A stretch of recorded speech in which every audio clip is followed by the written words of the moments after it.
Ever feel like your mood just kind of tanks when the sun starts to go down? Yeah. Like it's almost like clockwork, like daylight fades and boom! Yeah. Suddenly all those, maybe not so fun feelings kind of creep in. Yeah, definitely. Well, if you've ever felt that way, you're definitely not alone. Nope. And that's what we're going to dive into today on this deep dive. Interesting. All about those nighttime blues. Yeah. We're going to unpack the science behind why it happens. But more importantly, we're going to look at what you can do to feel better. I think that's really key because, for a long time, this was just something that people talked about. It was like almost an old wives' tale. Oh, yeah.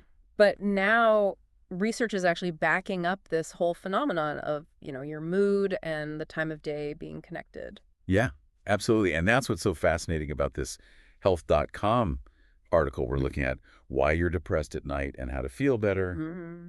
And it talks about some really interesting new research. One study in particular, published in BMJ Mental Health, looked at a massive amount of data. Wow. We're talking over 49,000 adults. Huge. And they found something pretty striking. Yeah, they noticed a pretty clear pattern in how people reported feeling throughout the day. Oh, really? Yeah, it turns out that most folks are at their best mood-wise in the morning. Okay. And then it kind of gradually goes downhill from there. So like a reverse energy drink. Pretty much. It starts strong and then fizzles out. Exactly. Oh, yeah. But the most interesting part, Yeah. they found that mood tends to hit its lowest point around midnight. Midnight. Is there something specific about that time? I mean, Or is it just because most people are like exhausted by then? it's likely a combination of things, Yeah. but fatigue is definitely a major player. Okay. When we're tired, our ability to cope with stress just takes a hit, and it becomes a lot harder to keep those negative thoughts at bay. Makes sense. But there's more to it than just being sleepy. The article points to a few other key factors that contribute to this nighttime mood slump. Well, let's hear them. Yeah. I'm very curious what else might be going on besides just needing a good night's sleep. One of the big ones is actually a lack of distractions. Okay. Think about your day. You're busy, engaged with work, family, running errands, whatever fills your hours. Right. Your mind's occupied, right? Yeah. But then night comes, things quiet down, Uh-huh. and suddenly there's all this space for those worries and anxieties to surface. It's like they were just waiting backstage for their cue. I get that. Yeah. It's like my brain decides to have a pity party right when I'm trying to wind down for the night. Exactly. Not exactly the party I want to be invited to. No. But okay, so it's not just being tired and having more, headspace for worries. Right. What else is at play here? Our body chemistry actually plays a huge role. Okay. As the day progresses and the sun starts to set, our serotonin levels naturally begin to dip. Okay, hold on. For those of us who aren't walking hormone textbooks, Sure. remind me, what is serotonin all about again? Serotonin is often called the feel-good chemical Right. because it plays a major role in regulating mood, sleep, even appetite. Gotcha. When our serotonin levels are balanced, we tend to feel happier, calmer, more focused. But when they dip, we can become more susceptible to anxiety, sadness, and those pesky negative thought patterns. That makes sense. Yeah. So it's like our own internal pharmacy is working against us as the night goes on. Mm-hmm. Less of the happy stuff, more room for the gloom. Yeah. But why would our serotonin levels drop as it gets dark? Like, what's the connection there? It's all tied to our internal clock, which scientists call our circadian rhythm. Okay, right. Circadian rhythm. Yes. I've heard of that, but I always get it mixed up with something else. I understand. Give us a quick refresher. Basically, it's our body's natural 24-hour cycle that regulates a whole bunch of functions. Okay. Including our sleep-wake patterns, hormone release, even body temperature. Oh. And one of the key things that influences our circadian rhythm is light exposure. Okay, so more light during the day keeps our circadian rhythm, in check. Right. And then as it gets darker, our body starts to shift into like wind down mode. Exactly. Okay. And that wind down mode includes changes in hormone production. Gotcha. As sunlight fades, our brains start producing less serotonin and more melatonin, Okay. which is the hormone that makes us feel sleepy. Right. It's all part of the natural process of preparing our bodies for rest. So we're designed to get sleepier as it gets darker outside. But it sounds like there's more going on than just feeling drowsy. Yeah. Like our moods are actually being impacted by these hormonal shifts. That's right. Yeah. And that's why even if you're someone who generally enjoys the quiet of the evening, you might still notice a shift in your emotional state as night falls. That makes a lot of sense. Yeah. So we've got the fatigue factor. We've got fewer distractions. which is giving those worries a chance to party in our brains. Mm-hmm. And now we've got these hormonal changes that are like priming us for sleep, but also impacting our mood. Exactly. It's almost like our bodies are setting us up for those nighttime blues, even if we don't realize it. You've got it. Wow. And the thing is, understanding how these factors contribute to our nighttime mood dips can be incredibly empowering. Okay, I'm all ears. Yeah. What's so empowering about knowing why we're feeling down in the evening? Because once you understand the why, you can start figuring out the what now. Okay. You can start implementing strategies that work with your natural rhythms rather than against them to feel better during those evening hours. Okay, so knowledge is power when it comes to conquering the nighttime blues. I like that. All right, so we've laid out all the reasons why we might be feeling this way in the evenings, Uh-huh.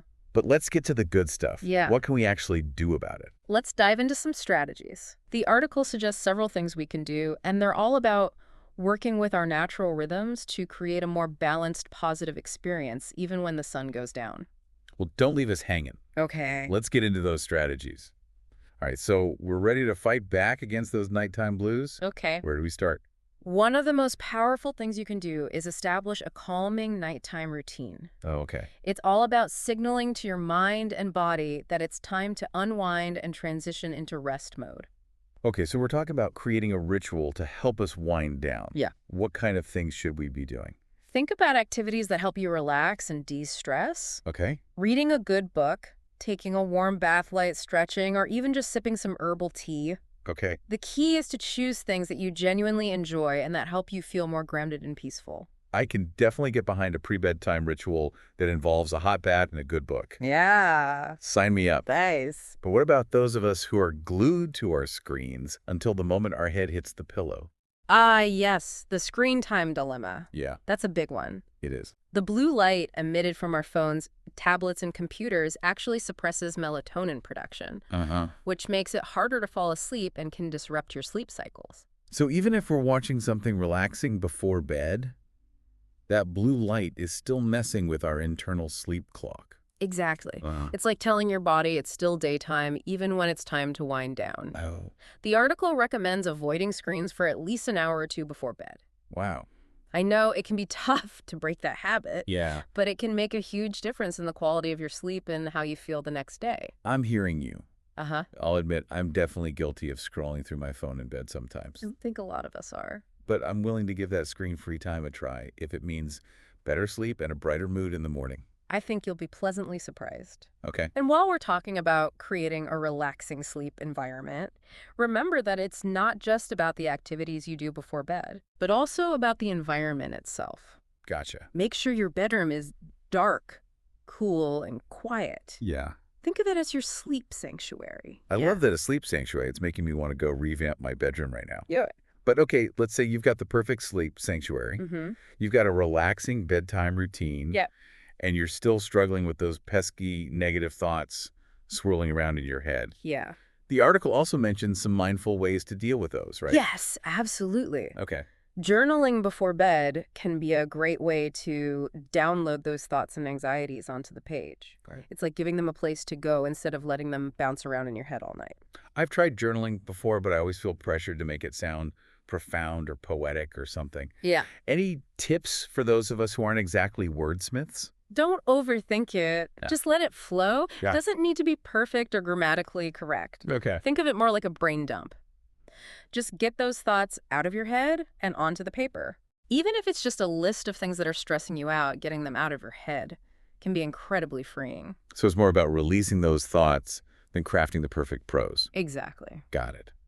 But what about when those thoughts are less about specific worries and more just general negativity, like feeling down on yourself or replaying awkward moments from the day? In those cases, try shifting your focus to positive thinking. Okay. Before bed, take a few minutes to reflect on the good things that happened during the day, Okay. things you're grateful for, or even small accomplishments you're proud of. It sounds cheesy, but it can really help shift your mindset. So instead of dwelling on the negative, we're actively choosing to focus on the positive. Exactly. It's like retraining our brains to look for the good stuff. It's about creating a more balanced internal dialogue. I like that. And if you're someone who tends to get anxious about the day ahead, the article suggests spending a few minutes planning for the next day. Oh, I do that. Yeah. My to-do list is my best friend and my worst enemy sometimes. I get it. But I find that if I make a list of what needs to get done the next day, I sleep better. That makes sense. Yeah. It's about creating a sense of control and reducing that feeling of overwhelm that can come with having a million things swirling around in your head. Yeah. By getting those tasks and thoughts down on paper, you're freeing up mental space to relax and rest. It's like packing your mental suitcase for the day ahead. Love it. Speaking of feeling prepared, the article also mentions staying connected in the evenings as a way to combat the nighttime blues. Yes. How does that work? Evenings can be isolating, especially if you live alone. Yeah. The lack of social interaction can amplify feelings of loneliness and sadness, which can make those negative thoughts even louder. So we're talking about actively seeking out connection in the evenings. Exactly. It doesn't have to be anything elaborate. Okay. Calling a friend, having dinner with family, or even just spending time with a pet can help you feel more connected and grounded. Yeah. It's a reminder that you're not alone, even in the quiet of the night. I like that sometimes when I'm feeling down in the evenings, I just call my sister and we chat about our day. Yeah. It's nothing fancy, but it always helps to hear a friendly voice. Connection is key. So we've got our routines, our positive thinking, our connections. What about those times when our thoughts just won't shut off no matter what we do? Yeah. The article mentions some techniques to help manage that, right? Yes. It suggests trying some body awareness techniques, Okay. which involve shifting your focus from your thoughts to your physical sensations. Okay. One technique is progressive muscle relaxation, where you systematically tense and relax different muscle groups, working your way from your toes to your head. It's very effective for relieving physical tension and promoting a sense of calm. So it's like a mini massage for your entire body, but you're the one in control. Exactly. I like that. And another technique is box breathing, Okay. which is a simple breathing pattern that involves inhaling for a count of 4, holding for 4, exhaling for 4, and holding again for 4. I've heard of box breathing. People use it to calm down during panic attacks, right? It can be very helpful for managing anxiety and stress in general. Okay. It's a way to regulate your nervous system and bring yourself back to the present moment. By focusing on your breath, you're essentially interrupting that cycle of racing thoughts that can keep you up at night. It's amazing how something as simple as breathing can have such a profound impact on our mental state. It really is. Yeah. And the great thing about these techniques is that they're accessible to anyone, anytime, anywhere. Right. You don't need any special equipment or training.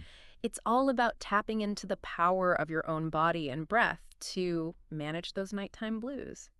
So we've got a whole toolbox of strategies here. We do. Everything from creating a calming nighttime routine to practicing mindfulness and body awareness techniques. But what if we've tried all these things and we're still struggling? Yeah. When is it time to seek professional help?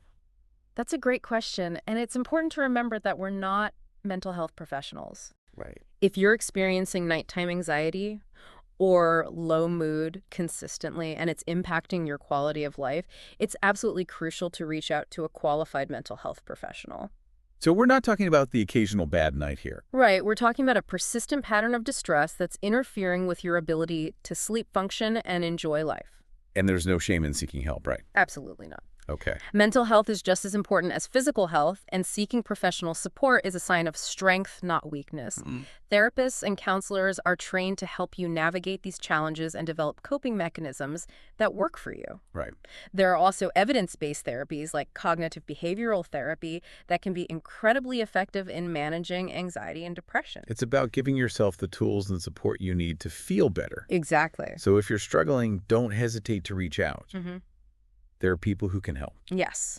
And let's not forget about the power of a good night's sleep. Yeah. It sounds like many of the things we've discussed can actually help improve sleep quality, too. Right. Absolutely. Okay. When we prioritize sleep and create a healthy sleep routine, it has a ripple effect on our overall well-being.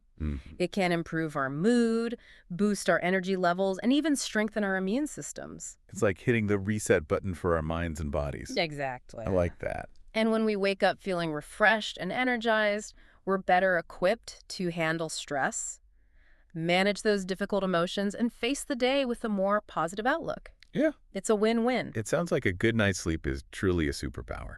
It is. So we've unpacked the science behind those nighttime blues, explored the reasons why our moods might dip as the sun goes down, and armed ourselves with a bunch of practical strategies to feel better. Yes. I feel like we've covered a lot of ground. We have. But before we wrap up, I'm curious to hear from you, dear listener. Oh, yeah. What does your evening routine look like? Mhm. Are there any tweaks you're inspired to try after this deep dive? Yeah. We've talked about creating that calming space, ditching the screens, and even like rewiring our brains to focus on the good stuff. Yeah. It's like a whole nighttime makeover. It's about finding what works for you, right? Right. Maybe you're a bath and book person. Uh-huh. Maybe it's a walk in nature as the light changes. Yeah. Or maybe it's finally trying that meditation app everyone's been raving about. Exactly. It's not one size fits all. It's about giving yourself permission to experiment and figure out what helps you feel your best during those evening hours. And remember, even small changes can make a big difference. Right. You don't have to overhaul your entire life overnight. Yeah, Start with one small tweak to your routine and see how it goes. that's such a good point. Sometimes we get overwhelmed thinking we have to make all these huge changes, Yeah, but really it's those little consistent efforts that add up over time. absolutely. It's like building any new habit. Right. Start small, be patient with yourself, and celebrate those wins along the way. Well, I don't know about you, but I'm feeling inspired to revamp my own evening routine. Yeah. I'm thinking a screen-free hour before bed, maybe some light stretching, and definitely a cup of chamomile tea. Sounds like a great plan. And remember, the goal isn't to eliminate those nighttime blues altogether. Right. It's about learning to manage them, to ride those waves with a little more grace and ease. That's a great way to put it. We're not aiming for perfection. We're aiming for progress. Exactly. And the more we understand about how our bodies and minds work, the better equipped we are to navigate those natural ebbs and flows throughout the day.